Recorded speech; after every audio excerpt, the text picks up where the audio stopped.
প্রিয় দর্শক বন্ধুরা, এই মুহূর্তের জন্য ব্রেকিং নিউজ। কার্যত 1100 প্লাস অর্থাৎ 1100 প্লাস নাম সহ তালিকা কমিশনের সাইটে কিন্তু ইতিমধ্যেই চলে এসছে। তালিকাটা সহ বিস্তারিত নোটিফিকেশান এই ভিডিওর মধ্যে আলোচনা করছি। বিশেষ আর্জেন্ট তথ্য অবশ্যই কমিশনের সাইটে কিন্তু চলে এসছে।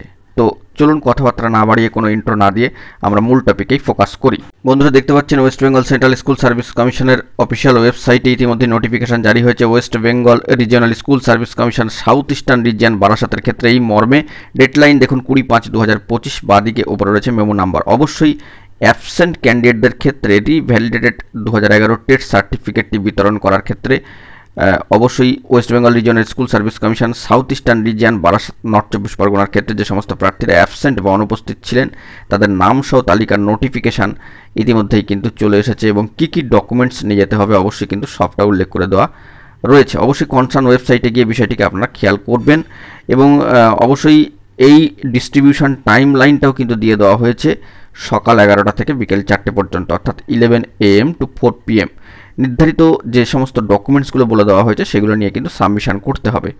অবশ্যই অ্যাবসেন্ট ক্যান্ডিডেট যারা ছিলেন 2011 রিভ্যালিডেটেড টেট সার্টিফিকেটটি নিতে পারেননি কোনো কারণবশত, তাদের ক্ষেত্রে আবার বিতরণের জন্য এই নোটিফিকেশান কিন্তু জারি হয়েছে অবশ্যই south eastern region Barasat north 24 পরগনার ক্ষেত্রে। এই প্রেক্ষিতে অবশ্যই প্রার্থীদেরকে নিয়ে যেতে হবে receipt copy of submission of TET certificate 2011, admit card of TET examination 2011 এবং যদি সেটা না থাকে জিডি কপি অবশ্যই নিয়ে যেতে হবে। একটা ভ্যালিড ফটো আইডি প্রুফ কিন্তু নিয়ে যেতে হবে, আধার কার্ড অথবা ভোটার কার্ড অথবা প্যান কার্ড অথবা ড্রাইভিং লাইসেন্স অথবা পাসপোর্ট। অথরাইজেশনের ক্ষেত্রে প্রপার মেডিকেল গ্রাউন্ড অবশ্যই সাপোর্টিং ডকুমেন্ট সহ কিন্তু in favour of the claim হবে, সেটা কিন্তু কার্যত লিখে দেওয়া রয়েছে। Candidate will have to collect his or her TET certificate in person, অবশ্যই সেটা মাথায় রাখতে হবে। Authorisation will be allot only on proper medical ground along with supporting documents in favour of the claim. বন্ধুরা, এবার যদি আমরা নামের তালিকায় PDF লিস্টে চলে আসি, দেখব যে অবশ্যই দেখতে পাচ্ছেন এখানে SL number, code, roll number, name,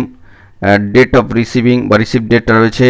অবশ্যই এখানে কিন্তু দেখুন নির্ধারিত কোন ডিস্ট্রিবিউশন ডেট রয়েছে সেটাও কিন্তু দিয়ে দেওয়া রয়েছে, টাইমিংও দিয়ে দেওয়া রয়েছে ইত্যাদি। এইভাবে নামের তালিকা সহ PDF লিস্ট চলে এসেছে কার্যত 1100 প্লাস। তো আমরা যদি শেষ পাতায় চলে যাই 1 থেকে শুরু করে এবং সেখানে দেখব শেষ যে সংখ্যা সিরিয়াল নম্বর অবশ্যই 1185, কার্যত 1100 প্লাস অর্থাৎ 1100 প্লাস সংখ্যাটা হচ্ছে 1185 জন প্রার্থী যারা অ্যাবসেন্ট ছিলেন। অ্যাবসেন্ট ক্যান্ডিডেটদের ক্ষেত্রে এই রিভ্যালিডেটেড 2011 টেট সার্টিফিকেট বিতরণের ক্ষেত্রে গুরুত্বপূর্ণ নোটিফিকেশান নামের তালিকা সহ PDF লিস্ট কিন্তু জারি হলো। তো এখন এটুকুই, ভালো থাকবেন, চ্যানেলটিকে সাবস্ক্রাইব করে নিয়ে সঙ্গে থাকবেন জরুরি আপডেটগুলি পাওয়ার জন্য। ধন্যবাদ।